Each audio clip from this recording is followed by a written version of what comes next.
Bismillahirrahmanirrahim. Assalamualaikum warahmatullahi wabarakatuh.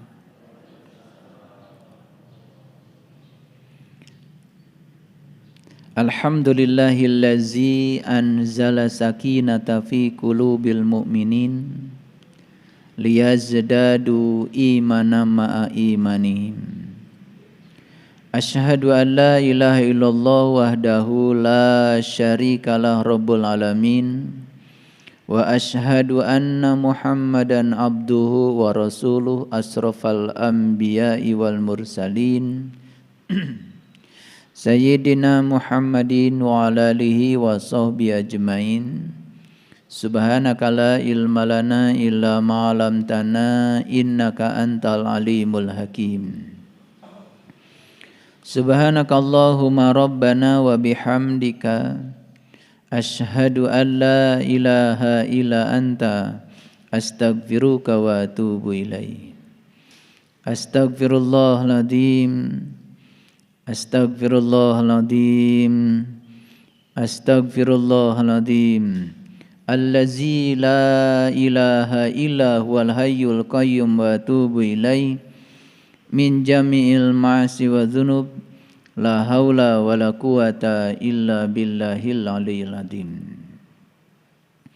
Rahayu sagung dumadi, semoga seluruh makhluk hidup senantiasa berbahagia.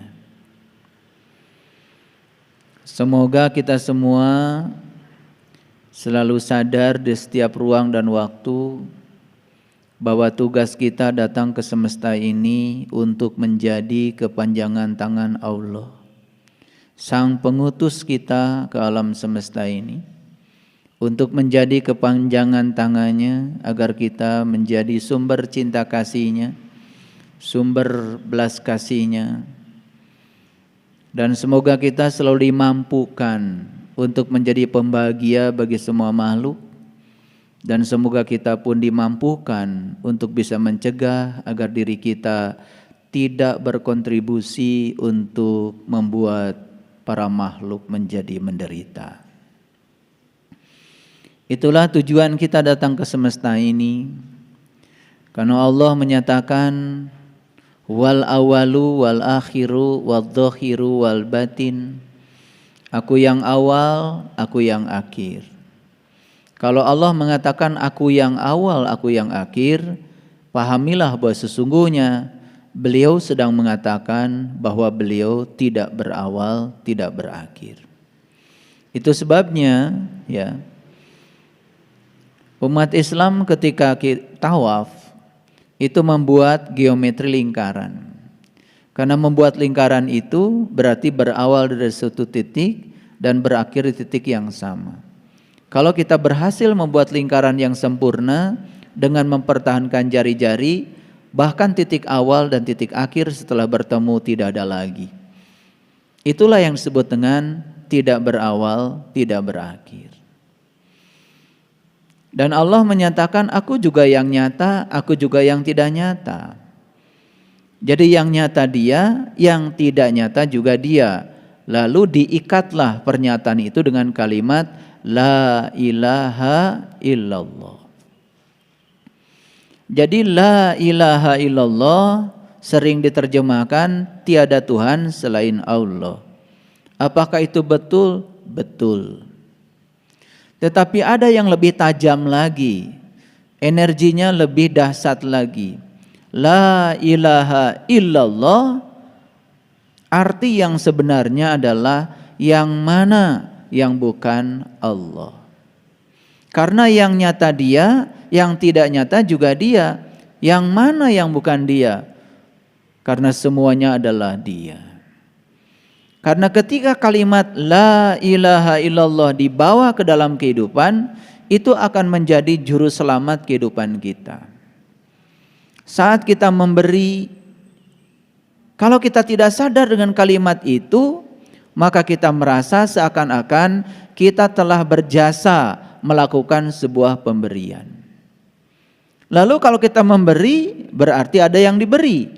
Dan kita sering merengek-rengek, agar yang diberi memberikan rasa hormat yang dalam kepada kita, karena kita merasa kalau kita sudah memberi. Padahal sesungguhnya yang memberi adalah Dia, yang diberi juga adalah Dia. Tidak ada bahkan pemberian itu. Saya sering mengajarkan bahwa sesungguhnya setiap pemberian yang kita lakukan pada siapapun, tidak ada pemberian buat orang lain. Karena semua pemberian akan kembali kepada diri kita sendiri.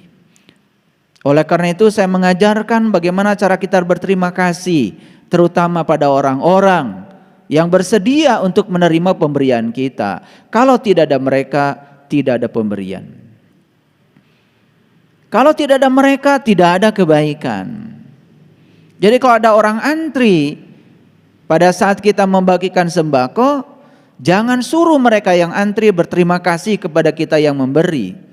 Berterima kasihlah kita kepada mereka, karena kita tidak akan bisa berbuat kebaikan sebanyak apapun harta kita kalau tidak ada mereka yang bisa menerima kebaikan kita. Karena selama ini semuanya serba terbalik. Karena keterbalikan pola pikir kita sendiri. Karena memang kita diajarkan untuk berpikir terbalik semacam itu oleh lingkungan di mana kita tinggal.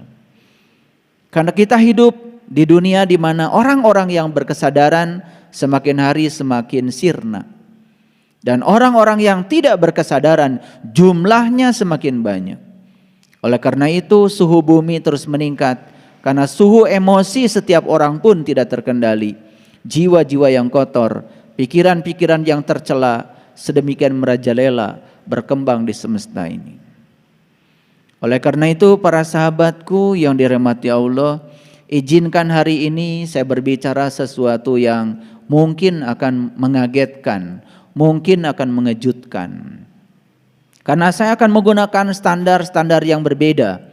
Tetapi seperti biasa saya akan menggunakan pendekatan saintifik, saya akan menggunakan pendekatan ilmiah supaya semuanya bisa dibuktikan baik secara dalil, secara nalar, juga disertai dengan bukti-bukti yang nyata yang sesungguhnya kita sendiri sudah mengalaminya. Oleh karena itu pada hari ini saya akan berbicara lebih fokus lagi dengan tema cara mencapai kesucian.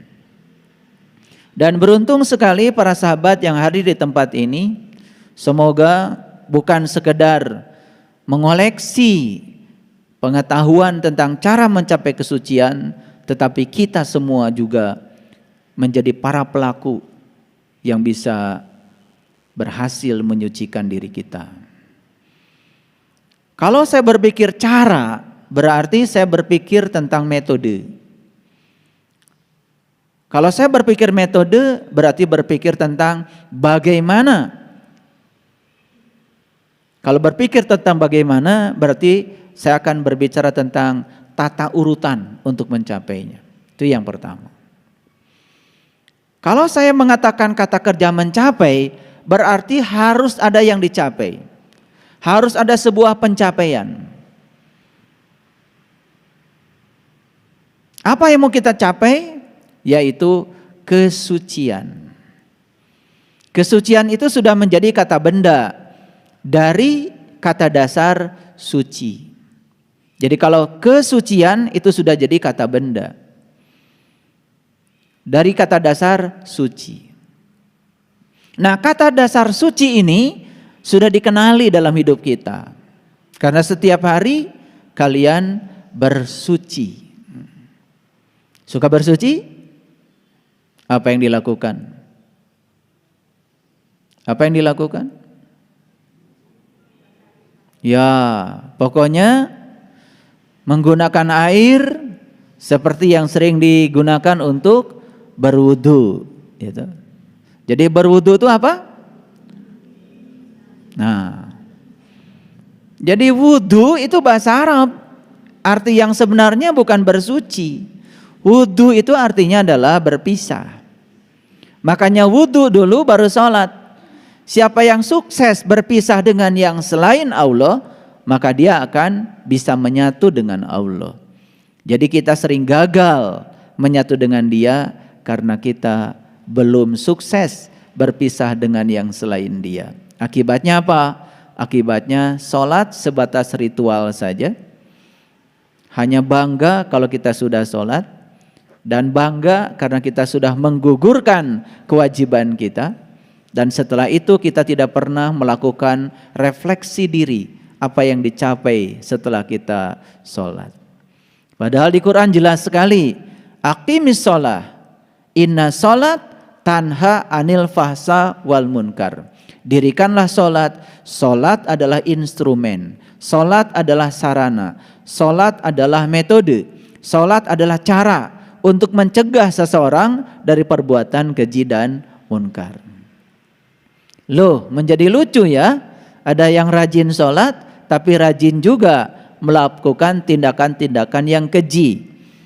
Bahkan tidak berperasaan menyakiti orang lain. Bahkan tidak berperasaan ketika orang lain kesusahan. Dia merasa bangga dengan sholatnya, padahal sesungguhnya inti sari sholat adalah akhlak. Akhlak dilihat dari kemampuan seseorang memperlakukan orang lain. Nah, itu yang akan menjadi kajian kita hari ini. Semoga kita mengerti dengan yang dikaji pada kesempatan yang penuh berkah. Baik ya, kalau wudhu itu dikatakan bersuci, itu juga iya, tidak ada yang salah di situ. Tetapi kalau wudhu sebatas fisik, sebatas physical body, tidak menyentuh ya aspek-aspek body yang lain, nah itu yang menyebabkan kita tidak pernah sadar bahwa sesungguhnya kesucian yang dimaksud oleh kita mungkin hanya sebatas angan-angan pikiran kita sendiri. Baik, saya akan menggunakan sebuah riset yang dilakukan oleh seorang psikolog yang sangat luar biasa, namanya Dr. Dietrich ya Klinghardt. Beliau itu membuat 5 level body ya, yang kemudian digunakan sebagai 5 level untuk mencapai kesehatan atau penyembuhan. Jadi yang pertama adalah physical body. Jadi tubuh fisik ya, tubuh fisik berarti tubuh luar yang kelihatan secara material. Yang kedua adalah energy body ya. Jadi tubuh energi. Yang ketiga adalah mental body. Jadi tubuh mental. Yang keempat adalah intuitive body, tubuh intuisi, dan yang kelima adalah spirit body. Jadi tubuh spirit. Nah, kalau berdasarkan 5 klasifikasi tubuh yang ada pada diri manusia, berdasarkan versinya Dietrich Klinghardt ini, berarti sesungguhnya kalaupun kita sudah sukses menyucikan tubuh kita, berarti baru 1/5 dari proses penyucian diri. Jangan jangan buru-buru mengklaim kalau diri kita sudah suci. Karena kalau suci itu baru di aspek body, ya di aspek luar, di aspek tubuh, sebetulnya kita baru 1/5 proses penyucian. Bahkan sebetulnya kalau mau jujur ya, tubuh ini setelah diwudukan dengan air seperti yang sering kita lakukan secara syar'i, tetapi tidak melibatkan aspek hakikat, tidak melibatkan aspek makrifat, tidak melibatkan aspek torikatnya, apa yang terjadi? Toh sebetulnya di dalam tubuh kita juga masih tersimpan sesuatu yang kotor. Bukankah air kencing pun tertinggal di dalam? Bukankah sebetulnya yang membuat WC kita kotor itu kan tubuh kita? Kita sering teriak-teriak, aduh WC ini bau sekali. Lupa bahwa sebetulnya kata WC, lu sendiri kan yang membuat gue bau, kata WC. Jadi seakan-akan WC itu bau karena WC. Padahal sebetulnya WC itu asalnya suci. WC asalnya bersih, menjadi kotor karena tubuh kita. Jadi sebetulnya tubuh kita ini memang sangat menjijikan ya, kalau dibongkar sampai ke dalam-dalamnya. Jadi sebetulnya orang-orang yang sok suci, merasa sudah suci karena sudah menyucikan tubuhnya, tolong perhatikan. Karena tubuh kita ada 5. Kalaupun itu sudah sukses disucikan, itu baru 1/5 dari proses penyucian. Bisa dimengerti ya? Oke, baik. Kalau begitu pertanyaannya, Apakah orang-orang suci itu bisa dideteksi dari aspek body, dari aspek body, physical body, dari aspek tubuh fisik? Ya tentu saja menjadi sangat sulit ya. Kan sekarang ini banyak sekali ya yang sok suci kemudian menggunakan seakan-akan bajunya adalah baju suci. Karena semua yang bersifat kelihatan secara material dengan mata lahir itu semuanya juga bisa termasuk pada kelompok pencitraan. Sulit untuk mengukur itu. Ya. Apakah orang yang pakai baju putih ya, jubah putih, serba putih itu suci? Kalau menggunakan baju yang serba putih itu suci, berarti cara menyucikan diri gampang. Pergi aja ke pasar baru, bawa uang 150.000, beli baju serba putih, ya, pecinya putih, sorbannya putih, kemudian jubahnya putih, sampai sepatu-sepatunya, sandalnya putih. Wah, begitu pakai baju yang serba putih, suci, gitu.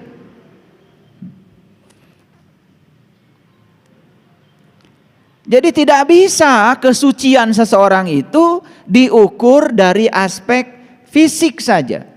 Karena kita harus melihat kesucian itu dari 5 aspek. Pertama physical body, yang kedua energy body, yang ketiga mental body, yang keempat intuitive body, dan yang kelima adalah spirit body. Nah kalau keseluruhan ini ya sudah kita perhatikan nanti, baru kita akan bisa mengatakan, oh sebetulnya saya paling tidak ya ada kegeeran sedikit kalau saya sudah mencapai kesucian. Dan nanti kita tes. Karena kesucian itu harus dites. Gimana cara ngetesnya? Gampang sekali. Kalau nanti sudah tahu suci itu apa. Nah kalau belum tahu suci itu apa kan susah ngetesnya. Betul nggak? Nah oleh karena itu buang semua ya persepsi tentang kata suci yang selama ini ada di kepala kita. Bisa jadi itu adalah keliru. Bisa jadi itu tidak bersesuaian dengan ya apa yang dimaksud oleh kitab-kitab suci. Bisa jadi. Ya, oleh karena itu saya akan masuk dulu pada Quran surat Asy-Syam. Surat Asy-Syam ya, surat tentang matahari. Surat yang ke-91 ayat 7 sampai 10. Jadi judulnya saja sudah Asy-Syam. Jadi surat tentang matahari. Nah, kalau berbicara matahari di Quran, hati-hati ya. Karena matahari ini kalau di Quran pasti matahari ruhani. Kalau di Quran ada kata-kata matahari, pasti matahari ruhani, bukan matahari jasmani, bukan matahari fisik. Karena Quran ini kan mengarahkan kita pada aspek spirit. Jadi kata matahari pun bukan matahari secara fisik. Oleh karena itu jangan heran kalau para leluhur kita ya bisa mencapai ya ketinggian spiritual, mencapai puncak kesadaran disimbolkan dengan mencapai matahari. Nabi Ibrahim misalnya di Quran. Ini berulang-ulang saya sampaikan. Saat beliau mencari jati diri tentang siapa aku. Dan beliau pertama kali yang beliau saksikan adalah bintang. Setelah itu menyaksikan bulan. Setelah itu menyaksikan matahari. Saya dulu ya, karena dangkal pemikiran saya, begitu mendengar kata Jepang, bangsa Jepang, karena diajarkan dari kecil ya, bendera Jepang itu kan warna dasarnya apa? Putih. Kemudian di tengahnya ada matahari. Betul? Merah kan? Gak kotak, tapi bulat. Karena bulat ini selalu aja disebut mandala. Bulat itu selalu disebut dengan kesempurnaan. Makanya tidak ada ban yang kotak. Karena kalau ban kotak, ya diam terus. Tapi ketika ban itu dibuat lingkaran, maka dia dinamis, terus dinamis. Ban itu berputar dengan kecepatan sekian, ya, rotasi per menit. Itu bisa mengantarkan kita ke Surabaya, bisa mengantarkan kita ke Lampung, bisa mengantarkan kita ke Medan, bisa mengantarkan kita ke Aceh. Terus mutar saja. Itu karena lingkaran. Makanya lingkaran itu selalu menjadi lambang spiritual. Karena lingkaran itu dinamis. Ya. Apalagi kalau kita tahu luas lingkaran. 22/7 kali jari-jari. Itu bahasa spiritual semua. 22 juga Quran surat Al-Hajj. Kan spiritual perjalanan haji. 7 juga lambang dari haji. 7 kali tawaf, 7 kali sa'i, 7 batu melempar jumroh. Jari-jari juga lambang spiritual. Karena Allah meletakkan namanya di sini. Ini alif, ini lam, ini ha. Ini alif, ini lam, ini ha. Keren banget. Makanya Allah bilang, yadullah fawqa aydihim. Tangan Allah ada pada kamu. Tangan siapa sesungguhnya ini? Tangan Allah. Kalau ini tangan Allah, berarti untuk apa tangan ini diserahkan Allah kepada kita? Satu tujuan Allah, untuk menyenangkan Allah. Pertanyaannya, sudahkah tangan ini digunakan untuk menyenangkan Dia? Sederhana kan sebetulnya. Ya?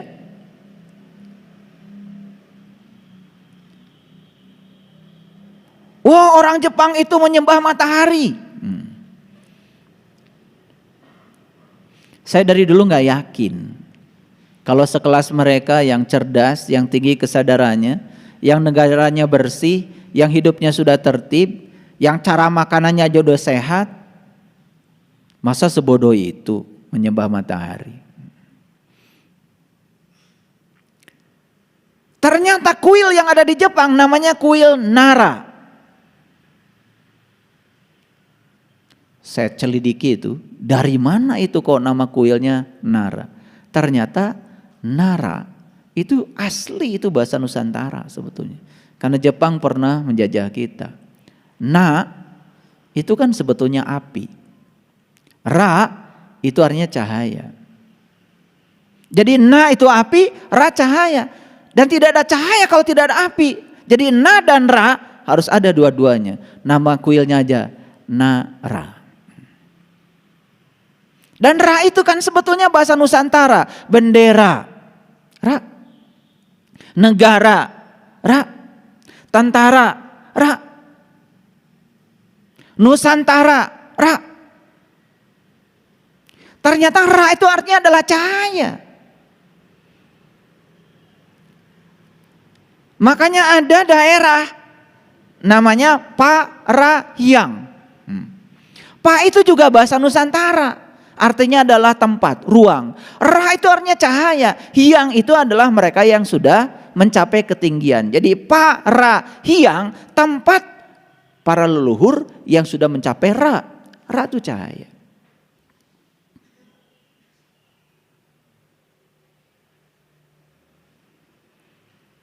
Makanya Sunda, kebanyakan orang menganggap Sunda itu seakan-akan adalah nama suku. Padahal dulu Sunda dari kata Sunada. Jadi ada lagi di situ. Ada su itu artinya abadi, na tadi apa? Api, da itu besar. Jadi Sunada itu adalah api abadi yang besar. Jadi sebetulnya leluhur kita sendiri itu disebut bangsa matahari. Tetapi bukan bangsa yang menyembah matahari itu. Bangsa yang sudah mencapai pencerahan. Bangsa yang sudah tahu hakikat dari matahari. Maka di Quran dikatakan Robul Masyriqain wa Robul Maghribain. Kan matahari ada dua. Satu matahari yang jasmani, satu matahari yang rohani. Beruntung yang sudah menemukan dua-duanya.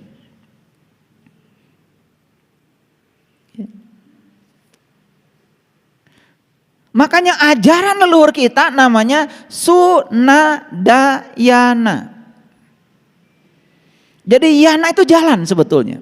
Asli bahasa Nusantara. Sunadayana itu jalan untuk mencapai api abadi yang besar. Sebagai sumber awal dari kehidupan. Itu yang kemudian di Quran disebut cahaya di atas cahaya. Itu yang disebut dengan nur ala nur. Dan itu ajaran semua para suci, para guru, para mursyid, para sunan, para wali, para rasul.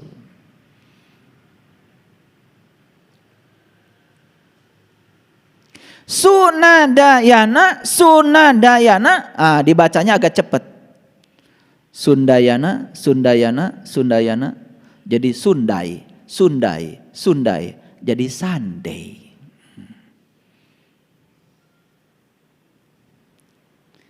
Makanya sun itu jadi matahari. Day itu hari, Sandai hari matahari.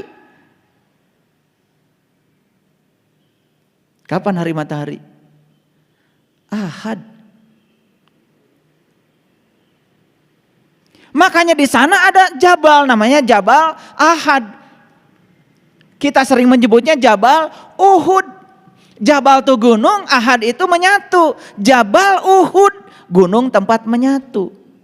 Di mana Nabi Muhammad menyatu? Di Sidratil Muntaha, di puncak kesadaran. Berarti puncak kesadaran adalah gunung, tempat menyatu. Keren banget. Ahad. Bahasa Inggrisnya apa? Sunday. Kan dari Sunda, yana itu. Keren itu. Kalau kita belajar etimologi itu ketemu titik temunya itu. Loh kenapa Minggu disebut Ahad? Ahad itu kan satu.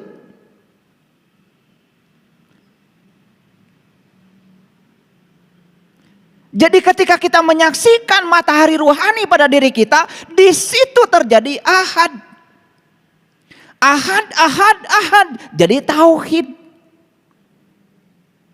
Kita tahunya tauhid, ilmu mengesahkan Tuhan. Padahal tauhid yang diajarkan pada leluhur kita, ilmu tentang mengesah dengan Tuhan. Mengesah dengan Tuhan, ahad.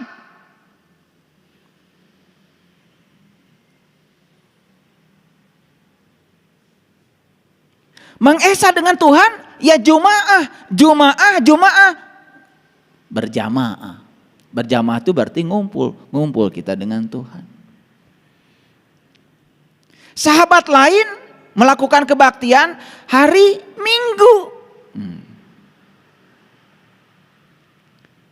Jadi jangan mengatakan sekali-kali bahwa ya hari yang paling suci adalah hari ini, hari yang lain gak suci. Oh saya beribadah di hari yang paling suci. Nah orang lain sayang sekali ya mereka ibadahnya bukan di hari suci. Ini masalah pengertian. Semua hari ya suci. Semua hari ya bagus. Tidak ada hari suci, tidak ada minggu suci, tidak ada bulan suci. Semua ya suci tergantung sudut pandang kita.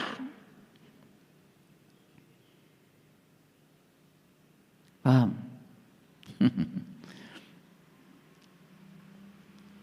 Jadi Quran surat Asy-Syams itu cerita apa? Cerita matahari. Wasyamsi waduhaha. Demi matahari. Loh, demi matahari? Matahari yang mana? Karena di Quran banyak sekali demi yang semacam itu. Demi matahari, demi bulan, demi bintang. Banyak sekali. Saya kasih tahu ya. Semuanya cuma satu kok. Demi Allah yang berada di baliknya. Gitu. Makanya kalau kita sudah bisa memahami Allah yang nyata, Allah yang tidak nyata, semua di balik yang nyata ada Dia sang keberadaan yang mengendalikan semuanya. Disitulah muncul yang namanya kesadaran. Paham ya? Oke. Nah, saya tidak akan membahas Quran surat Asy-Syams. Tetapi saya akan membahas apa kaitannya Kok di Quran surat Asy-Syams itu ada pernyataan Allah 4 ayat yang sangat keren. Yang pertama, wa nafsiu wa ma sawaha. Nafs, nafs itu sering diartikan diri. Ada juga yang mengartikan jiwa. Saya sepakat ya dengan terjemahan yang ada. Jadi nafs sering diartikan jiwa, nggak apa-apa. Yang penting nanti kita bahas. Jiwa itu yang mana? Karena Allah sudah menghembuskan ke dalam diri kita yang namanya ruh. Fa iza sawaituhu wa nafakhtu fihi mir ruhi faqa'u lahu sajidin. Ketika aku sudah selesai menciptakan tubuhmu, aku tiupkan ruhku. Nah, ruhku ini wujudnya adalah nur. Nur ada kaitannya dengan syam. Ada kaitan dengan matahari, ada kaitan dengan ra tadi, ada kaitan dengan na. Oh, keren banget. Ini saya bicara dalam bahasa yang sangat universal. Jadi jangan heran ya. Kenapa negara-negara yang paling islami malah justru negara yang mayoritas penduduknya tidak menganut agama Islam. Itu adalah hasil riset dari Profesor Askari. Beliau melakukan riset di 207 negara selama 15 tahun menyelidiki negara yang paling islami. Dan Indonesia masuk kategori nomor 140 dari 207 negara. Bagus. Bagus toh 140. Ya lebih bagus daripada 141.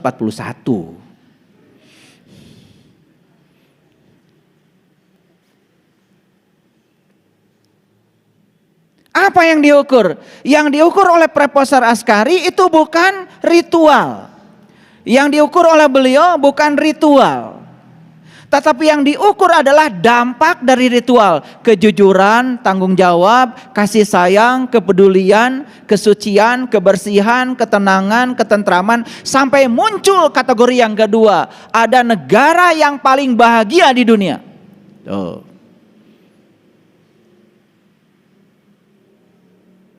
Dan negara yang paling bahagia di dunia, kita sama sekali tidak masuk nominasinya. Dan saya pernah berkunjung ke negara yang paling bahagia di dunia. Jadi saya sudah berkunjung ke Norwegia, negara paling bahagia di dunia.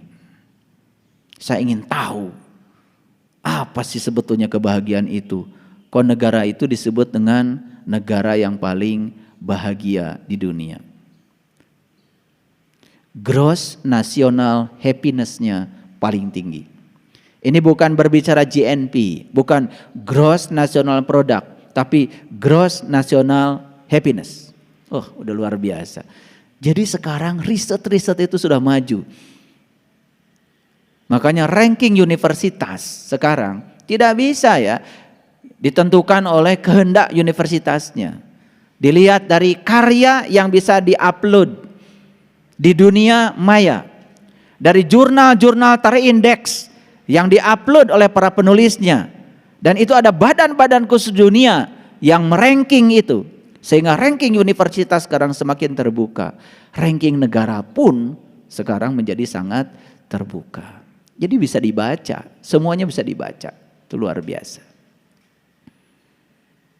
Baik, kita lanjut ya. Jadi di ayat ini dikatakan wa nafsi wa ma sawaha. Apa artinya? Demi diri serta penyempurnaannya. Demi diri serta penyempurnaannya. Nah, diri mengacu kepada jiwa. Jiwa adalah bagian dari ruh.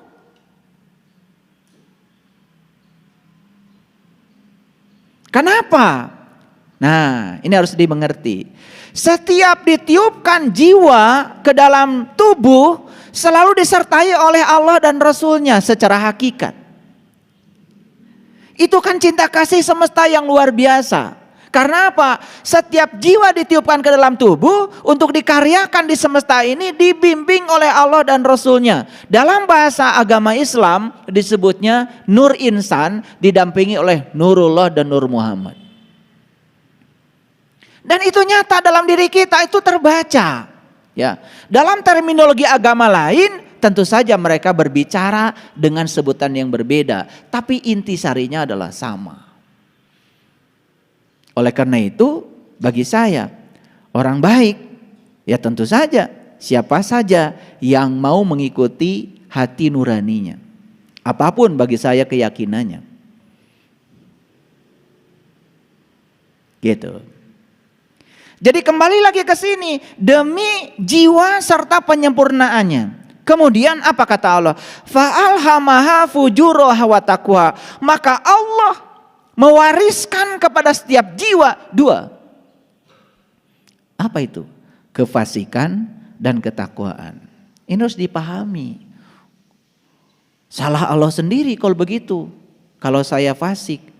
Karena Allah mewariskan kefasikan dan ketakwaan. Nah, ini yang harus dibedah agak dalam sedikit. Nah, jiwa ini kesuciannya bisa dilihat dari pikiran. Ulangi. Jiwa kesuciannya bisa dilihat dari pikiran. Jiwa yang suci tentu saja jiwa yang sering melakukan koneksi dengan yang maha suci. Karena dia sering melakukan koneksi dengan yang maha suci, jiwa ini menjadi terterangi oleh cahaya matahari ruhani. Akibatnya apa? Si jiwa ini sedang berada dalam keadaan terang benderang. Nah, jiwa yang terang benderang akan berpengaruh pada pikiran yang suci. Nah, jiwa yang kotor karena tidak terakses ke alam-alam tingginya tadi, kedua temannya tadi, ya, maka dia akan menjadi gelap gulita. Akibatnya kegelapan jiwa mempengaruhi kegelapan pikiran. Oleh karena itu maka pikiran cara bekerjanya cuma dua. Kalau nggak benar, ya salah. Kalau nggak baik, ya buruk. Makanya dulu ketika kita sekolah, pertama kali dulu sekolah, masih ingat gak? Ada soal namanya BS. Masih ingat gak? Nah sekarang udah nggak ada lagi tuh. Jadi BS itu biasanya BS ada pernyataan sebelah kanannya. Kita disuruh menilai pernyataan ini benar atau salah. Apapun pelajarannya, matematika, fisika, kimia, biologi, sejarah, semuanya BS. Misalnya pernyataannya, negara Republik Indonesia dimerdekakan pada bulan Agustus tanggal 17 tahun 1954. Nah, B atau S? Nah, S kan kalian pintar dulu, langsung dikasih bulat kan S-nya. Masih ingat kan? Nah, kenapa dulu ada soal BS? Itulah cara berpikir manusia. Jadi manusia itu pola pikirnya baru akan memberikan kepuasan kalau ada pembanding. Itu cara berpikir saja sebetulnya. Nah, tetapi kita menjadi terikat di situ oleh cara berpikir. Padahal benar salah itu adalah cara berpikir. Mekanisme pikiran memahami sesuatu harus ada pembanding. Itu pikiran.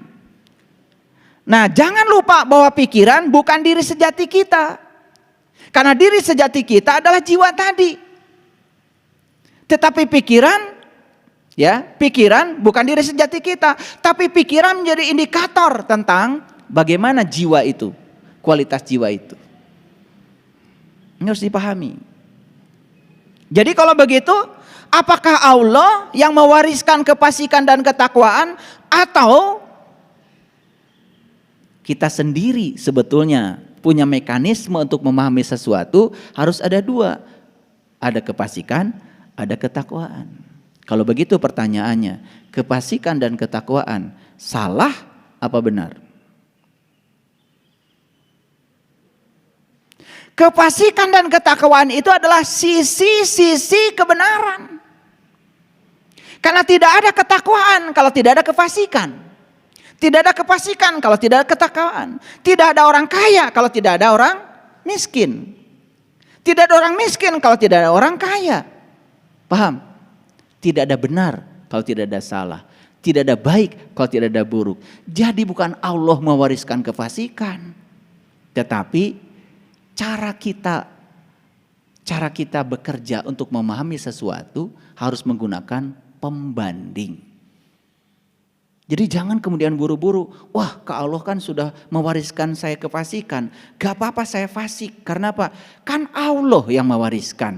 Itu yang selama ini dipahami keliru tentang ayat ini. Seakan-akan Allah itu ngasih kefasikan, ngasih ketakwaan, dan kemudian kita disuruh untuk memilih salah satunya. Padahal kita disuruh untuk melampaui kedua-duanya. Ini nanti akan masuk pada kesucian. Ini cara saya mengajar pelan-pelan supaya dapat dimengerti. Baik, kita lanjutkan. Qad aflaha man zakaha.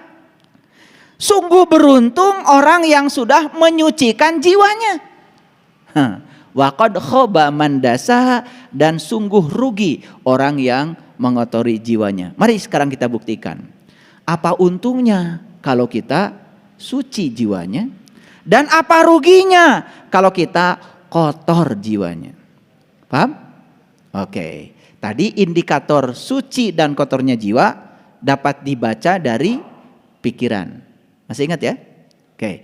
Sekarang kita masuk pada indikator yang gampang, yaitu pikiran. Baik, saya masuk dulu ke sini. Apa indikator kesucian jiwa? Indikator kesucian jiwa adalah pikiran. Nah, 3 ciri kesucian. Ini harus dicatat. Yang pertama, terbebas dari ketamakan atau keserakahan terhadap yang diinginkan. Itu indikator pertama. Tidak ada orang yang tamak atau serakah pada yang tidak diinginkan. Selalu saja tamak dan serakah itu terhadap segala sesuatu yang diinginkan. Paham? 1. Yang kedua, terbebas dari kebencian terhadap yang tidak diinginkan. Itu indikator yang kedua.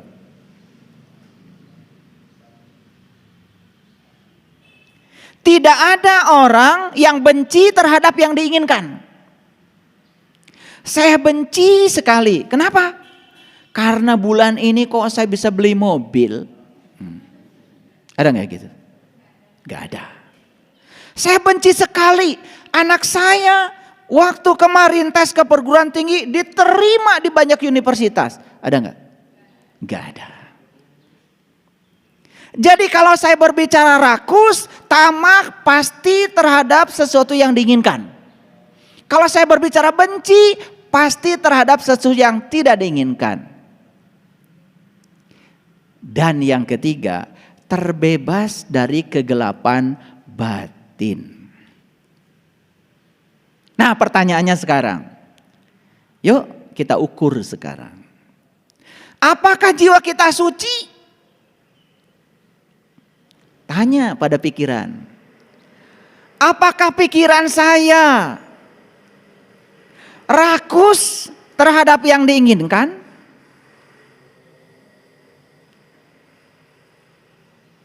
Sudah punya mobil 1 pengen 2, 2 pengen 3, 3 pengen 4. Terus aja tidak ada habis-habisnya.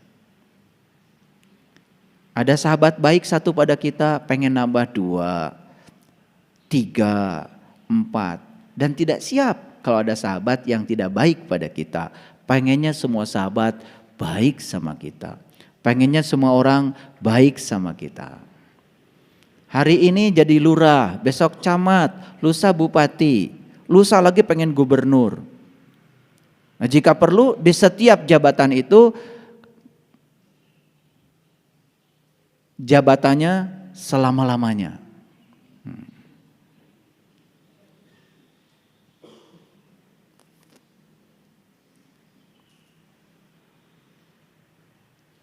Jadi kalau menggunakan indikator ini, pertanyaannya sekarang bagi kita, apakah kita hari ini orang suci?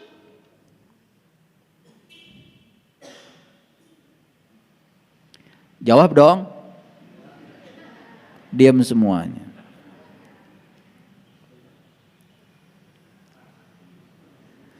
Jadi orang suci itu dilihat dari 3 aspek. Yang pertama, pikirannya sudah tidak lagi rakus dan tamak terhadap segala hal yang diinginkan. Yang kedua, pikirannya sudah selesai dari kebencian terhadap segala hal yang tidak diinginkan. Dan yang ketiga, batinnya sudah tidak berada dalam kegelapan. Karena apa? Saya bilang tadi, batin yang gelap akan berpengaruh pada pikiran. Jadi kalau menurut 3 indikasi ini, pertanyaannya sekarang, apakah saya orang suci atau tidak?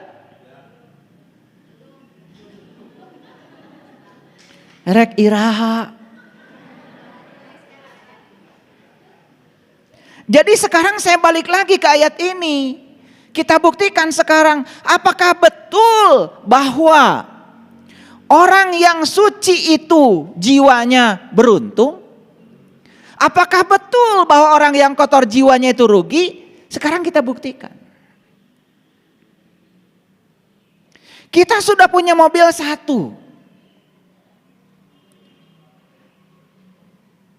Pengen 2. Pengen 3. Pengen 4, coba ikuti semua pengennya. Hasilnya apa? Banyak mobil bukan? Setelah itu mobil banyak berderet, berikutnya apa? Bingung makainya bukan? Setelah berderet-deret itu mobil, bingung bayar pajaknya bukan? Itu mobil semua kehujanan, unggal poe pagawean ngan nyuci mobil. Betul gak? Apa untungnya? Ujungnya apa? Ujungnya ketika dia sudah punya segalanya, yang paling berbahaya adalah dia takut kehilangan semua yang sudah dia punya. Jadi Quran itu keren secara saintifik. Quran itu bilang, beruntunglah mereka yang berhasil menyucikan jiwanya. Jadi orang yang suci jiwanya, satu indikatornya, dia tidak rakus terhadap yang dia ingin. Begitu dia selesai dari kerakusannya, dia bebas dari penderitaan.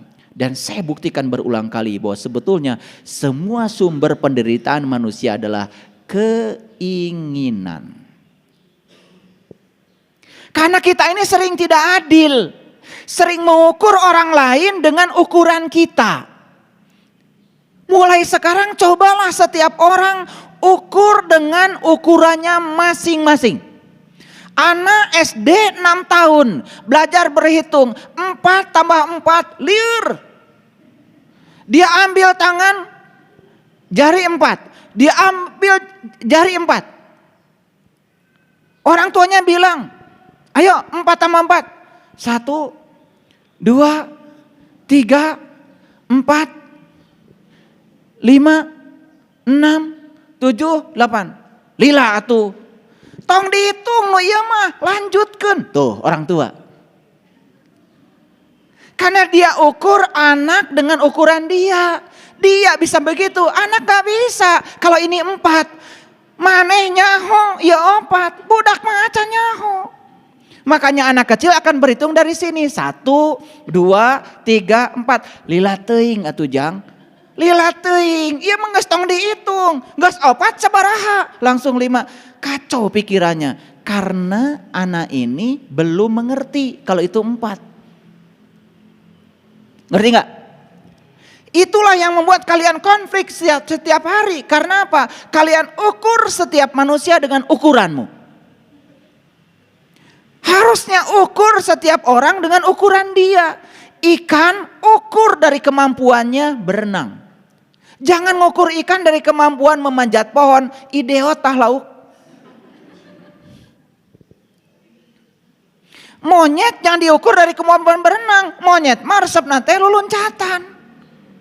Mau ditangojai, idiot monyet. Nah kita sering semua orang ingin sesuai dengan ukuran kita. Bukankah sumber penderitaan kita itu adalah salah ukur? Suami istri tiap hari berantem. Apa masalahnya? Karena suami mengukur istri dengan ukuran dia. Tidak diukur istri dengan ukuran istri. Istri ngukur suami dengan ukuran dia. Tidak diukur suami dengan ukuran suami. Apa yang terjadi? Ingin semua orang diukur dengan ukuran saya. Sarua we. Ngukur jalan pakai stopwatch. Bawa stopwatch, nuju naon ibu? Nuju ngukur panjang jalan, pakai stopwatch. Salah ukur ibu, nepi ka kiamat ge, moal penak panjang jalan sabaraha. Da ngukur panjang mah kudu ku meteran. Begitu salah ukur, hasil ukur tidak valid.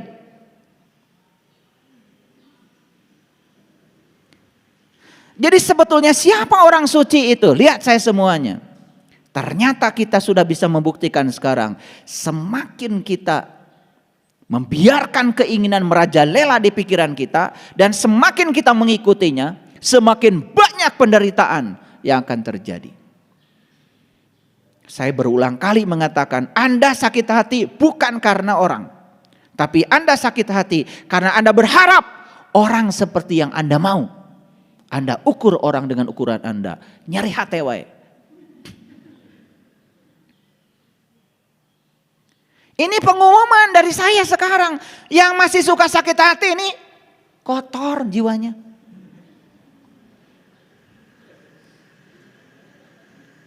Ini supaya gampang ukurnya. Karena selama ini kalian menganggap kalian tuh suci karena apa? Berapa rakaat sholatnya, berapa rakaat tahajudnya, berapa juz kalian baca Quran. Itu yang kalian pakai.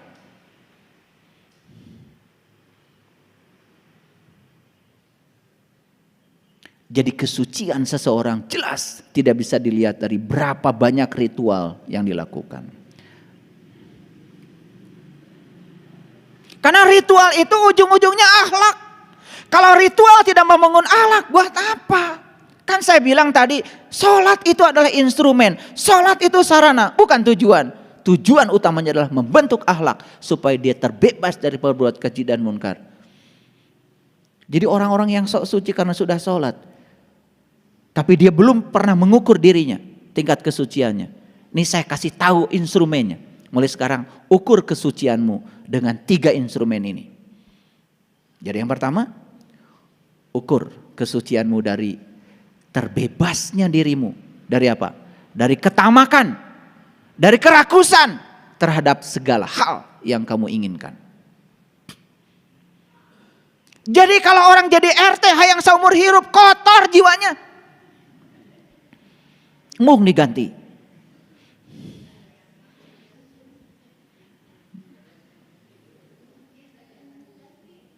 Ini contoh. Serius banget. Ya gak ada yang mau. Akibatnya seumur hidup. Ini contoh. Pokoknya apapun yang bersangkut paut dengan kemelekatan kita kepada yang kita inginkan secara terus menerus dan tidak siap untuk menerima yang sebaliknya, itu tanda bahwa jiwa kita kotor.